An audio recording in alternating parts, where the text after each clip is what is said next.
இன்றைக்கு இப்பொழுது உங்கள் தலையில் எத்தனை முடி இருக்கிறது என்பதையும் கர்த்தர் அறிந்திருக்கிறார். இது தொடர்பான பல காரியங்களை கர்த்தர் கூறுகிறார். நமது வாழ்க்கையிலே சின்ன சின்ன காரியங்கள் என்று நாம் நினைக்கும் காரியங்களை குறித்தும் கர்த்தர் அக்கறை உள்ளவராய் இருக்கிறார். இதை நாம் ஒரு காலம் மறந்து போகக்கூடாது.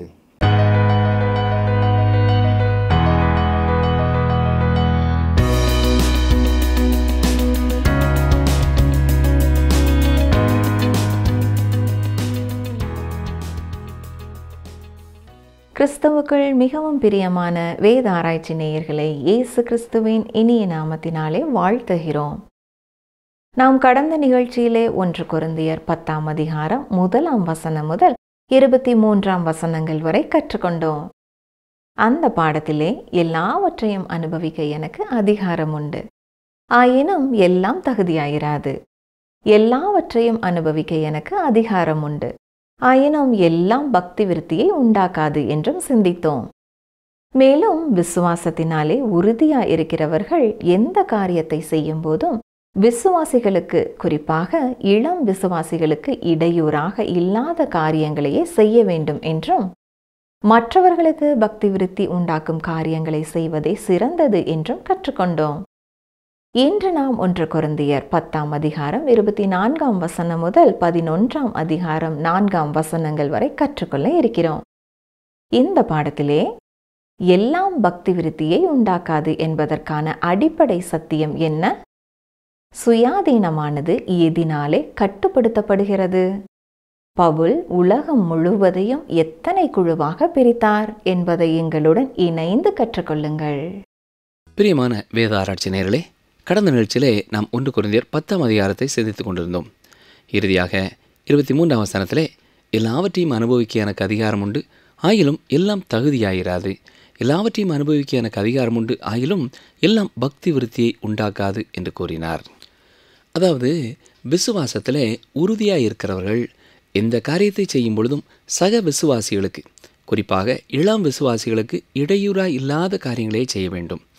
அது மட்டுமல்ல, மற்றவர்களுக்கு பக்தி விருத்தி உண்டாக்கும் காரியங்களை செய்வதே சிறந்தது என்று சிந்தித்தோம். இன்று 1 கொரிந்தியர் 10ஆம் அதிகாரம் 24ஆம் வசனம் முதல் 11ஆம் அதிகாரம் 4ஆம் வசனம் வரை பார்க்க போகிறோம். பவுல் அப்போஸ்தலன் எல்லாவற்றையும் அனுபவிக்க எனக்கு அதிகாரம் உண்டு, ஆனால் எல்லாம் பக்தி விருத்தியை உண்டாக்காது என்பதை குறித்து மேலும் சில அடிப்படை சத்தியங்களை கூறுகிறார். பாருங்கள், 1 கொரிந்தியர் 10ஆம் அதிகாரம் 24ஆம் வசனம். ஒவ்வொருவனும் தன் சுய பிரயோஜனத்தை தேடாமல் பிறனுடைய பிரயோஜனத்தை தேட கடவன். ஒரு கிறிஸ்தவனுக்கு கிறிஸ்துவிலே மிகப்பெரிய சுயாதீனம் கொடுக்கப்பட்டிருக்கிறது. இருந்தாலும் நாம் மற்றவருடைய நலனை கருதியே செயல்படுகிறவர்களாய் இருக்க வேண்டும். எனவேதான் ஒரு கிறிஸ்தவனுடைய வாழ்க்கையானது எப்பொழுதுமே அவனுடைய சுயாதீனத்தினாலே வழிநடத்தப்படுகிற ஒன்றாய் இருக்கக்கூடாது. சுயாதீனமானது அன்பினாலே கட்டுப்படுத்தப்படுகிறது. ஒரு கிறிஸ்தவன் எந்த ஒரு பிரமாணத்திற்கும் அடிமைப்பட்டவன் அல்ல. உறுதியான கட்டளைகளினாலே விருத்த சேதனம் பண்ணப்பட்டவன் அல்ல. அவனுடைய வாழ்க்கை அன்பினாலே செயல்படுகிறதா இருக்க வேண்டும். அதாவது அவன் செய்வது எல்லாவற்றிற்கும் அன்பே அடிப்படையாக இருக்க வேண்டும். இதைத்தான் பவுல் இங்கே சொல்லுகிறார். 1 கொரிந்தியர் 10ஆம் அதிகாரம் 25-26ஆம் வசனங்கள். கடையிலே விற்கப்படுகிற எதையும் வாங்கி புசியுங்கள். மனசாட்சி நிமித்தம் நீங்கள் ஒன்றையும் விசாரிக்க வேண்டியதில்லை. பூமியும் அதன் நிறைவும் கர்த்தருடையது. கர்த்தருடைய படைப்பில் உள்ள எல்லா காரியங்களையும் ஒரு கிறிஸ்தவன் அனுபவிக்கலாம். இயற்கையின் அழகு, அதனுடைய விளைச்சல்கள், இதை அவன் அனுபவிக்கலாம். தேவனே அதை கொடுக்கிறவராயிருக்கிறார். மிக நடைமுறையான ஒரு ஆலோசனையை பவுல் இங்கே கொடுக்கிறார். நீங்கள் ஒரு வீட்டிற்கு சாப்பிட செல்லும் பொழுது, இன்றைக்கு சாப்பாடு ரொம்ப நன்றாக இருக்கிறது, எந்த கடையிலே கறியை வாங்கினீர்கள் என்று கேட்க வேண்டியதில்லை. ஏனென்றால் அப்படி கேட்டால் ஒருவேளை அது அந்த கோவிலிலே பலி செலுத்திய பிறகு விற்கப்பட்ட கடையிலே வாங்கியது என்று அவன் சொல்ல வேண்டியதற்கும், உங்களுடைய மனசாட்சி பலவீனமாக இருக்கிறபடினாலே நீங்கள் மனசாட்சியிலே குத்துண்டவர்களாக முடியும் என்பதற்காக இதை கூறுகிறார். ஒரு உதாரணத்தை சொல்கிறார் பாருங்கள். 1 கொரிந்தியர் 10:27. அன்றியும் அவிசுவாசிகளில் ஒருவன் உங்களை விருந்துக்கு அழைக்கும்போது போக உங்களுக்கு மனதிருந்தால் மனசாட்சி நிமித்தம் ஒன்றையும் விசாரியாமல் உங்கள் முன் வைக்கப்பட்டிருக்கிற எதையும் புசியுங்கள். ஒரு அவிசுவாசி உங்களை விருந்திற்கு அழைத்திருந்தாலும் அங்கே போய் சந்தோஷமாய் சாப்பிடுங்கள். அந்த உணவுப் பொருட்களை குறித்து நீங்கள் கேள்வி கேட்க வேண்டிய அவசியமில்லை.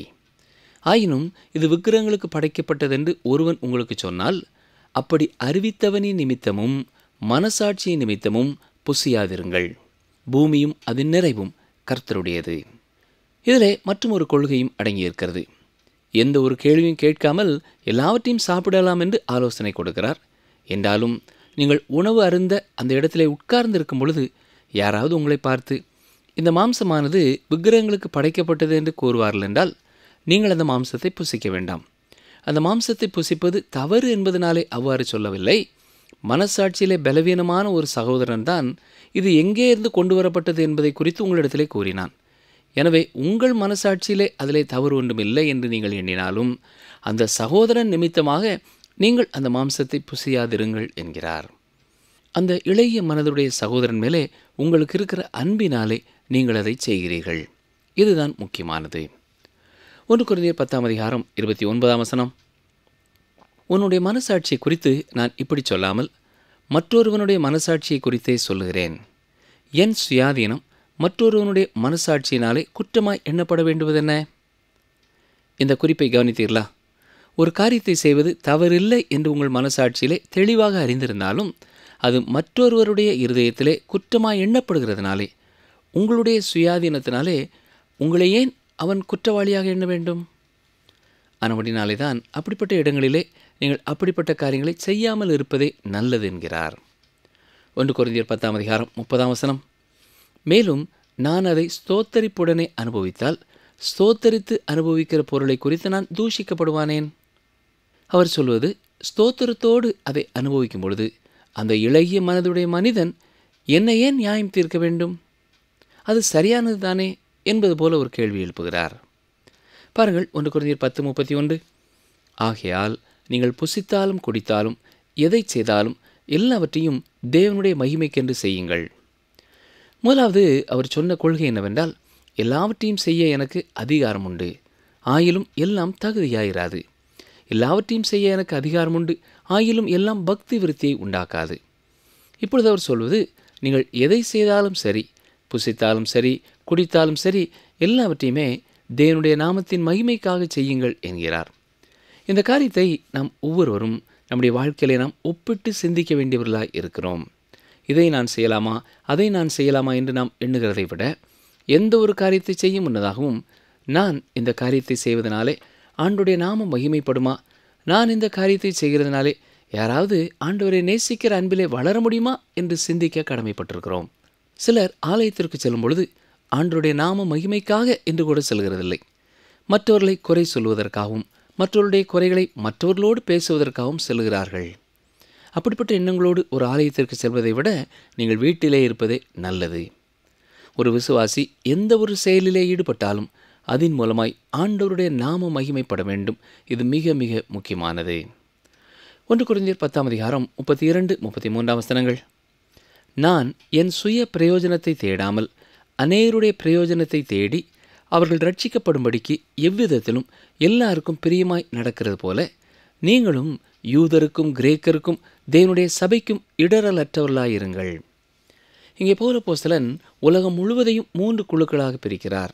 யூதர்கள், யூதர் அல்லாதவர்கள், தேவனுடைய சபை. இந்த குழுக்களிலே உள்ளவர்கள் வித்தியாசமான நம்பிக்கை உடையவர்களாக இருந்தார்கள். உதாரணமாக, யூதர்களுக்கு பன்றி என்றாலே அருவருப்பு. ஒரு யூத நண்பனை உணவிற்கு வர சொல்லி அவனுக்கு பன்றி கறி சமைத்து கொடுப்பதென்றால் அது அபத்தமான ஒன்று. ஒரு விசுவாசி மற்றவர்களை நேசிப்பதனாலே அவர்களை புண்படுத்தும் எந்த காரியத்தையும் செய்கிறதில்லை. யூதர் அல்லாத அநேகரும் வித்தியாசமான எண்ணம் உள்ளவர்களாக இருந்தார்கள். அவர்களிலேயும் எல்லாரையும் பிரியப்படுத்த முடியாது. ஆனால் நம்மோடு தொடர்புடையவர்களை நாம் புண்படுத்தாமல் இருக்க முயற்சி எடுக்க வேண்டும். அதுபோலவே திருச்சபையின் அங்கத்தினர்களையும் நாம் புண்படுத்தாமல் இருக்க முயற்சிக்க வேண்டும். ஒரு சில வாலிபர்கள் ஒரு போதகரிடத்திலே வந்து, ஐயா, நாங்கள் குறிப்பிட்ட ஒரு ஆராதனைக்கு சென்றோம், அவர்கள் எங்களுடைய உடையை பார்த்து மிகவும் எங்களை குறை சொல்கிறார்கள் என்று குற்றம் சாட்டினார்கள். அதற்கு அவர் சொன்ன பதில் என்ன தெரியுமா? 2 பேருமே அன்பின் அடிப்படையிலே செயல்படவில்லை. அந்த திருச்சபை மக்கள் உங்கள் உடையை குறித்து மற்றவர்கள் முன்னாலே உங்களை குறை பேசியது தவறு. அது மட்டுமல்ல, உங்களுடைய உடையும் உங்களுடைய தலைமுடியையும் நீங்கள் வைத்திருப்பதும் அந்த சபையில் உள்ளவர்களுக்கு துக்கத்தை கொடுக்கும் என்பதையும் நீங்கள் அறிந்திருக்கிறீர்கள். எனவே 2 பேருமே ஒருவர் மேல் ஒருவர் அன்பை காட்டவில்லை. நாம் எல்லார் மேலும் அன்பை காட்டுகிறவர்களாக நம்முடைய நடக்கை இருக்க வேண்டும் என்று கூறினார். இந்த உலகத்திலே 3 வித்தியாசமான குழுக்கள் இருக்கிறார்கள். வரும் நாட்கள் ஒன்றிலே திருச்சபையானது இந்த உலகத்தை விட்டு எடுத்துக்கொள்ளப்பட போகிறது. அதற்கு பின்னர் இந்த உலகத்திலே யூதர்களும் யூதர் அல்லாதவர்களும் மட்டுமே இருப்பார்கள். அந்த குறிப்பிட்ட காலத்திலே செயல்படும்படியான ஒரு நிகழ்ச்சியை கர்த்தர் வைத்திருக்கிறார். எனவே அடிப்படையாக எந்த ஒரு காரியத்தை செய்தாலும் தேவனுடைய நாமம் மகிமைப்படும் வண்ணமாகவே நாம் செய்ய வேண்டும். புசித்தாலும் சரி, குடித்தாலும் சரி, வேறு எந்த ஒரு காரியத்தை செய்தாலும் சரி, அதன் மூலமாக ஆண்டவருடைய நாமம் மகிமைப்படுமா என்பதை சிந்தித்தே செய்ய வேண்டும். ஒரு அருமையான பெண்மணி பாத்திரங்களை கழுவுவதிலும் தரையை பெருக்குவதிலும் ஆண்டவருடைய நாமம் மகிமைக்காக செயல்பட முடியும்.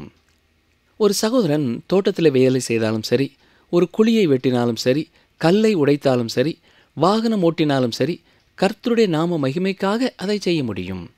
நீங்கள் செய்கிற பணி எதுவாக இருந்தாலும் அதை ஆண்டவருடைய நாம மகிமைக்காக செய்ய முடியவில்லை என்றால் நீங்கள் அந்த காரியத்தை செய்யக்கூடாது. இப்படிப்பட்ட ஒரு வாழ்க்கையை நாம் வாழ்வோம் என்றால் உலகத்திற்கு நாம் சாட்சியாக இருக்க முடியும். அப்பொழுது அநேகர் இயேசு கிறிஸ்துவை உங்கள் மூலமாக இரட்சகராக ஏற்றுக்கொண்டு கர்த்தரை அறிந்து கொள்வார்கள். அருமையானவர்களே, இந்த உலகத்திலே ஒற்றைத்தாள் பிரதிகளை நாம் விநியோகிக்கிறதை விட சிறந்த சாட்சியாக வாழ்வது மிக முக்கியமானது. ஒரு ஊரிலே சுசேஷ ஊழியத்திற்காக சென்ற பொழுது பலர் ஒற்றைத்தாள் பிரதிகளை விநியோகித்து கொண்டிருந்தார்கள். அப்பொழுது அங்கே இருந்த ஒரு மனிதன் அதை வாங்க மறுத்து விட்டான். எனக்கு வாசிக்க தெரியாது, ஆனால் உங்கள் வாழ்க்கையை நான் கவனிக்கிறேன். உங்கள் வாழ்க்கை முறை என்னை கவரும் என்றால் நானும் உங்கள் வழி வருகிறேன் என்று கூறினான். மற்றவர்களுக்கு நாம் சுசேஷ பிரதிகளை கொடுப்பது நல்ல ஒரு காரியம்தான். ஆனால் அவர்கள் கண்களுக்கு முன்பதாக நம்முடைய நடக்கை தேவனுடைய அன்பை வெளிப்படுத்துகிற ஒன்றாய் இருக்க வேண்டும். இதே சத்தியத்தின் தொடர்ச்சியை தான் 11ஆம் அதிகாரம் 1ஆம் வசனத்திலேயும் அவர் சொல்லும் பொழுது, நான் கிறிஸ்துவை பின்பற்றுகிறது போல நீங்கள் என்னை பின்பற்றுகிறவர்களாய் இருங்கள் என்கிறார். நம்மிலே மிகச் சிலரே இந்த வாக்கியத்தை உண்மையான அர்த்தத்தோடு கூற முடியும்.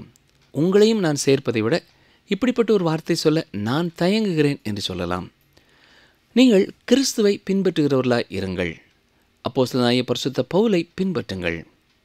இந்த 1 கொரிந்தியர் 11ஆம் அதிகாரம் 1ஆம் வசனத்தின் மூலமாக எவ்வளவு பெரிய ஒரு சாட்சியை பவுல் அப்போஸ்தலன் கூறுகிறார் என்பதை எண்ணி பாருங்கள். இப்பொழுது ஒரு கிறிஸ்தவனின் சுயாதீனத்தை குறித்த பகுதியை கற்று முடித்தோம். தொடர்ந்து கொரிந்து திருச்சபை மக்கள் பவுல் அப்போஸ்தலனுக்கு எழுதியிருந்த மற்ற காரியங்களை குறித்து பவுல் பேசுகிறார்.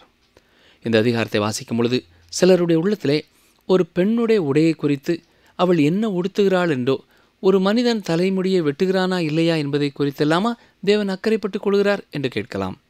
ஆம் பிரியமானவர்களே, வேதவசனம் மிக தெளிவாக சொல்கிறது. ஒரு ஆணோ ஒரு பெண்ணோ எப்படி உடை உடுக்க வேண்டும் என்பதை குறித்து சொல்லுகிறது. எப்படி தலைமுடியை வைத்துக்கொள்ள வேண்டும் என்று கூட சொல்லுகிறது. மிக தெளிவாக மத்தேயு 10ஆம் அதிகாரம் 30ஆம் வசனத்திலே சொல்லும் பொழுது, உங்கள் தலையில் உள்ள மயிரெல்லாம் எண்ணப்பட்டிருக்கிறது என்று இயேசு கூறினார். ஆம் அருமையான சகோதரனை சகோதரியே, உங்கள் தலையிலே எத்தனை தலைமுடி இன்றைக்கு இப்பொழுது இருக்கிறது என்பதை கர்த்தர் அறிந்திருக்கிறார். இது தொடர்பான பல காரியங்களை கர்த்தர் கூறுகிறார். வாழ்க்கையிலே நாம் சின்ன சின்ன காரியங்கள் என்று நினைக்கிற காரியங்களை குறித்து கூட தேவன் அக்கறை உள்ளவராயிருக்கிறார். இதை நாம் மறந்து போகக்கூடாது. இன்றைக்கு எந்த ஒரு புத்தகத்தை எடுத்துக்கொண்டாலும், தொலைக்காட்சி நிகழ்ச்சியை எடுத்துக்கொண்டாலும், மனிதன் உடுத்தி கொள்கிற உடைகளை குறித்து பல விளம்பரங்களை பார்க்கிறோம். கர்த்தருடைய வார்த்தையும் மனிதனுடைய உடையை குறித்து சில சத்தியங்களை கற்றுக் கொடுக்கிறது. பாருங்கள், 1 கொரிந்தியர் 11ஆம் அதிகாரம் 2ஆம் வசனம். சகோதரரே, நீங்கள் எல்லாவற்றிலும் என்னை நினைத்து கொண்டு நான் உங்களுக்கு ஒப்புவித்தபடி நீங்கள் கட்டளைகளை கை கொண்டு வருகிறது நிமித்தம் உங்களை புகழுகிறேன். இதுவரைக்கும் அவர் பேசிய காரியங்களிலே எதிலுமே உங்களை புகழுகிறேன் என்று பவுல் சொல்லவில்லை. ஆனால் இப்பொழுது பவுல் அப்போஸ்தலன் சொன்ன காரியங்கள் எல்லாம் அவர்கள் நினைவிலே வைத்திருந்ததற்காகவும், அவர்கள் ஜெபிப்பதற்காகவும், அவர் ஒப்புவித்தபடி சில கட்டளைகளை அவர்கள் கை கொண்டு வருவதற்காகவும் அவர்களை புகழுகிறார். 1 கொரிந்தியர் 11ஆம் அதிகாரம் 3ஆம் வசனம். ஒவ்வொரு புருஷனுக்கும் கிறிஸ்து தலையாயிருக்கிறார் என்றும், ஸ்திரீக்கு புருஷன் தலையாயிருக்கிறான் என்றும், கிறிஸ்துவுக்கு தேவன் தலையாயிருக்கிறார் என்றும் நீங்கள் அறிய வேண்டும் என்று விரும்புகிறேன். இந்த வசனத்தின் மத்திய பகுதியை மட்டும் இன்றைக்கு சிலர் முக்கியத்துவப்படுத்துகிறார்கள். அதாவது ஸ்திரீக்கு புருஷன் தலையாயிருக்கிறான் என்று சொல்ல வேண்டும் என்று விரும்புவார்கள். ஆனால் அருமையான சகோதரனை சகோதரியே, இந்த எல்லா வாக்கியங்களையும் நீங்கள் ஒன்று கூட்டி மொத்தமாக படித்து பார்ப்பீர்கள் என்றால் நீங்கள் தவறான எண்ணம் கொள்ள மாட்டீர்கள். ஏனென்றால் இங்கே உன்னதமான ஒரு கொள்கையை வைக்கிறார். அதாவது எல்லாம் ஒழுங்கும் கிரமமாய் நடைபெற வேண்டும் என்பதற்காக ஒருவர் அதிகாரமுடையவராய் இருக்க வேண்டும். குழப்பங்களை தவிர்ப்பதற்காக ஒருவர் தலைமைத்துவம் எடுக்க வேண்டும். இந்த அடிப்படை கொள்கையானது ஒரு திருச்சபைக்கும் முக்கியமானது, ஒரு குடும்பத்திற்கும் முக்கியமானது. ஒரு திருச்சபையிலே ஒரு ஊழியர் மிக குழப்பமாக இருக்கிறது என்பதை குறித்து பகிர்ந்து கொண்டார். அவரிடத்தில் கேட்டபொழுது அவர் சொன்ன காரியம் என்ன தெரியுமா? அநேக தலைவர்கள் இருக்கிறார்கள், ஆனால் சபையார் அநேகர் இல்லை என்று கூறினார். ஒவ்வொருவருமே தலைவராக வேண்டும் என்று விரும்புகிறார்கள். இன்றைக்கு சில திருச்சபைகளிலே தலைமைத்துவ பயிற்சிகள் எல்லாம் நடைபெறுகிறது. இதை குறித்து வேதத்தில் என்ன சொல்லப்பட்டிருக்கிறது என்பதை நாம் அறிய வேண்டும். இன்னும் சில இயக்கங்கள் இப்படி இளைஞர்களை நல்ல பேச்சாளர்களாய் ஆக்க வேண்டும் என்பதற்காகவே பயிற்சி கொடுக்கும் தொழிலிலே ஈடுபட்டிருக்கிறார்கள். ஆனால் பவுல் என்ன சொல்கிறார்? 1 தெசலோனிக்கர் 4:12 பார்க்கும் பொழுது, நாங்கள் உங்களுக்கு கட்டளையிட்டபடியே அமைதல் உள்ளவர்களாய் இருக்கும்படி நாடவும் என்று கூறுகிறார். ஆங்கில வேத புத்தகத்திலே ஸ்டடி டு பி குவைட் என்ற வார்த்தை பயன்படுத்தப்பட்டிருக்கிறது. வேத வசனம் எதை முக்கியத்துவப்படுத்துகிறதோ அதையே நாமும் முக்கியத்துவப்படுத்துவதுதான் சிறந்தது. இன்றைக்கு நமக்கு தேவை தலைமைத்துவ பயிற்சிகள் அல்ல, உண்மையான கிறிஸ்தவர்களாக வாழுகிறவர்களாகவும் உண்மையான கிறிஸ்தவர்களாக செயல்படுகிறவர்களாகவும் கிறிஸ்தவர்கள் மாற வேண்டும். இதுதான் முக்கியமானது. இந்த வசனத்திலே மிக முக்கியமான ஒரு வார்த்தை தலை. ஒவ்வொரு புருஷனுக்கும் கிறிஸ்து தலையாயிருக்கிறார். இந்த இடத்திலே புருஷனும் என்று சொல்லும் பொழுது ஒவ்வொரு மனிதனும் என்று பொருள்படுகிறது. ஒவ்வொரு மனிதனுடைய வாழ்க்கையிலேயும் கிறிஸ்துவே தலையாயிருப்பது இயற்கையானது, சிறந்தது, சரியானது. ஒரு மனிதன் கிறிஸ்துவை ஆண்டவராக கொண்டவனாய் இல்லாவிட்டால் அவன் சாதாரணமான ஒரு மனிதன் அல்ல. சிலருடைய வாழ்க்கையிலே குடி அவர்களுக்கு ஆண்டவராயிருக்கிறது. சிலருடைய வாழ்க்கையிலே மாம்ச இச்சை அவர்களுடைய ஆண்டவராயிருக்கிறது. இன்னும் சிலர் மாம்சத்தினாலே ஆட்கொள்ளப்பட்டவர்களாய் இருக்கிறார்கள். ஆனால் எல்லா மனிதர்களும் கிறிஸ்து இயேசுவினால் ஆட்கொள்ளப்பட்டவர்களாய் இருக்க வேண்டும். அகஸ்டின் என்பவர் சொல்லும் பொழுது, ஒவ்வொரு மனிதனுடைய இருதயமும் தேவனிடத்திலே இளைப்பாறுதலை பெற்றுக்கொள்ளாதவரை அதற்கு இளைப்பாறுதல் இல்லை என்று எழுதியிருக்கிறார்.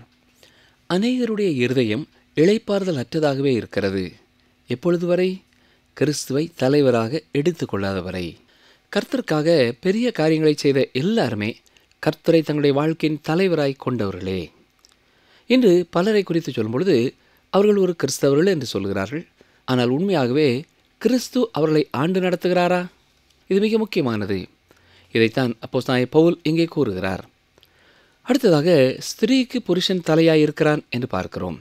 அதாவது குடும்ப வாழ்க்கை குறித்து பேசும் பொழுது ஒவ்வொரு பெண்ணும் கணவனுக்கு பதில் உரைக்கிறவளாய் இருக்க வேண்டும் என்று சொல்லப்படுகிறது.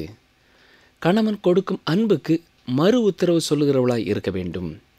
குடும்ப வாழ்க்கையிலே ஒரு கணவனுக்கு மனைவி கீழ்ப்படிந்து இருப்பது இயற்கையான சாதாரணமான ஒன்று. ஒரு பெண்ணானவள் தன் கணவனை ஏறிட்டு பார்த்து மதிக்க முடியவில்லை என்றால் அவள் அவனை பின் செல்லவோ அவனை திருமணம் செய்யவோ கூடாது. ஆனால் உண்மையாகவே ஒரு கணவன் மனைவியை நேசிப்பான் என்றால் அவள் அவனுக்கு நல்ல முறையிலே பதில் உரைக்கிறவளாய், அவனுக்கு கீழ்ப்படுகிறவளாய், அவனை மதிக்கிறவளாய் இருப்பாள். அது மட்டுமல்ல, அவனும் அவளுக்காக மரிக்கவும் துணியும் ஒரு கணவனாய் இருப்பான். எபேசியர் 5:25 புருஷர்களே, உங்கள் மனைவிகளில் அன்பு கூறுங்கள், அப்படியே கிறிஸ்துவும் சபையில் அன்பு கூர்ந்து. அடுத்ததாக கொரிந்தியரிலே நாம் பார்க்கும் பொழுது கிறிஸ்துவுக்கு தேவன் தலையாய் இருக்கிறார் என்று பார்க்கிறோம். இது நமக்கு வினோதமான ஒரு காரியமாய் தெரிகிறது.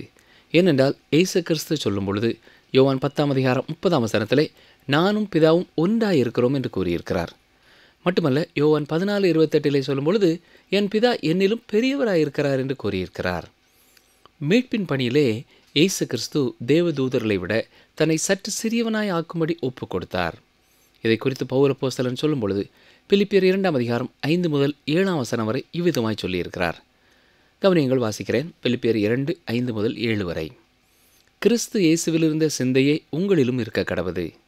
அவர் தேவனுடைய ரூபமாயிருந்தும் தேவனுக்கு சமமாயிருப்பதை கொள்ளையாடின பொருளாக எண்ணாமல் தம்மைத்தாமே வெறுமையாக்கி அடிமையின் ரூபம் எடுத்து மனுஷர் சாயலானார். இப்படிப்பட்ட தலைமைத்துவத்தின் கொள்கையையே கொரிந்து சூழ்நிலைக்கு பவுல் அப்போஸ்தலன் விவரிக்கிறார். கொரிந்து பட்டணத்திலே தலையை மூடிக்கொள்ளாமல் செல்லும் பெண் பரஸ்திரியாய் இருந்தாள். உங்களுடைய திருச்சபையின் சூழ்நிலை, உங்களுடைய சமுதாயத்தின் சூழ்நிலை கொரிந்துவை விட வித்தியாசமானதாக இருக்கலாம். ஆனால் நாம் இங்கே கற்றுக்கொள்ள வேண்டிய அடிப்படை கொள்கை உண்டு. அது இன்றைக்கும் பொருத்தமானதாக இருக்கிறது. பாருங்கள், 1 கொரிந்தியர் 11:4, ஜெபம் பண்ணுகிற போதாவது தீர்க்க தரிசனம் சொல்லுகிற போதாவது தன் தலையை மூடிக்கொண்டிருக்கிற எந்த புருஷனும் தன் தலையை கனவீனப்படுத்துகிறான். அந்நாட்களிலே இருந்த யூத போதகர்கள் ஆண்கள் தலையை மூடிக்கொள்ள வேண்டும் என்று கற்றுக் கொடுத்தார்கள். ஆனால் பவுல் என்ன சொல்கிறார்? இந்த போதகர்கள் மோசே தலையை மூடிக்கொண்டதை வித்தியாசமாக வியாக்கியானம் கொடுக்கிறார்கள் என்கிறார்.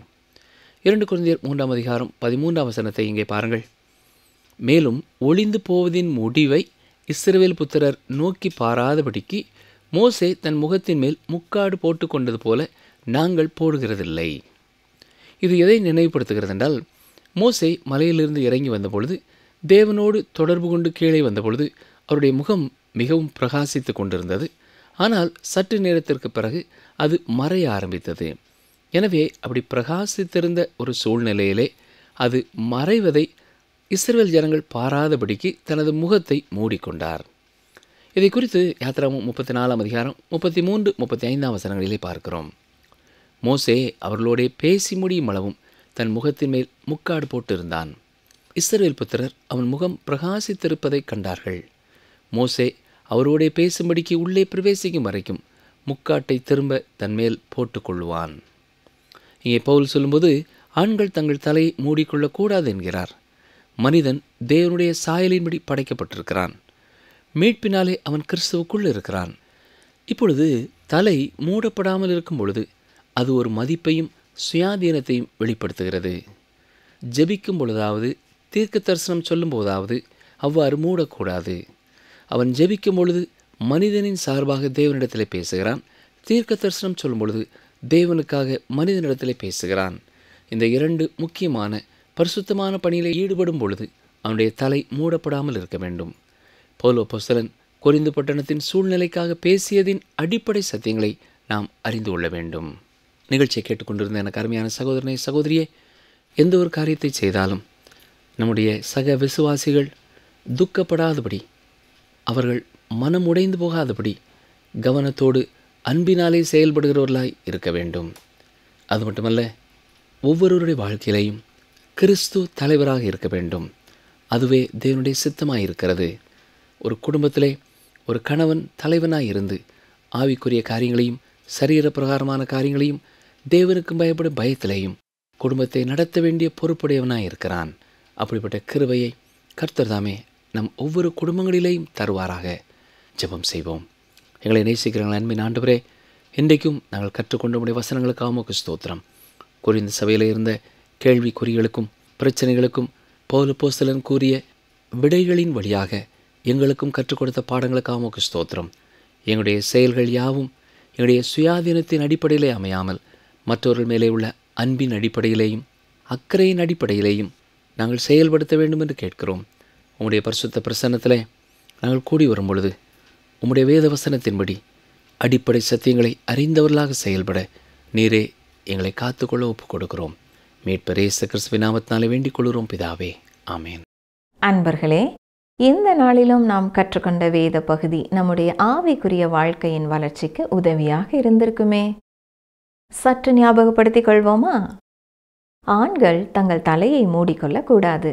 மனிதன் தேவனுடைய சாயலின்படி படைக்கப்பட்டிருக்கிறான். மீட்பினாலே அவன் கிறிஸ்துவுக்குள் இருக்கிறான். ஒரு அவிசுவாசி உங்களை விருந்துக்கு அழைத்திருந்தாலும் சந்தோஷமாய் போய் சாப்பிடுங்கள். ஆயினும் இது விக்கிரகங்களுக்கு படைக்கப்பட்டது என்று ஒருவன் உங்களிடத்தில் சொன்னால், அப்படி அறிவித்தவனின் நிமித்தமும் உங்கள் மனசாட்சியின் நிமித்தமும் சாப்பிடாதீர்கள். இதை நான் செய்யலாமா, அதை நான் செய்யலாமா என்று நாம் எண்ணுகிறதை விட, எந்த ஒரு காரியத்தை செய்யும் முன்னதாகவும் நான் இந்த காரியத்தை செய்கிறதினாலே ஆண்டவருடைய நாமம் மகிமைப்படுமா, நான் இந்த காரியத்தை செய்கிறதினாலே யாராவது ஆண்டவரை நேசிக்கிற அன்பிலே வளர முடியுமா என்று சிந்திக்க வேண்டும். சிலர் ஆலயத்திற்கு செல்லும்போது ஆண்டவருடைய நாமம் மகிமைக்காக என்று கூட செல்லுகிறதில்லை. மற்றவர்களை குறை சொல்வதற்காகவும் மற்றவர்களுடைய குறைகளை மற்றவர்களோடு பேசுவதற்காகவும் செல்கிறார்கள். அப்படிப்பட்ட எண்ணங்களோடு நீங்கள் ஆலயத்திற்கு செல்வதை விட வீட்டிலே இருப்பது நல்லது. மீண்டும் அடுத்த நிகழ்ச்சியிலே சந்திப்போம். கர்த்தர் உங்களை ஆசீர்வதிப்பாராக. கர்த்தரின் ஆசீர்வாதமே ஐசுவரியத்தை தரும். நீதிமொழிகள் 10:22 முன்பாகம்.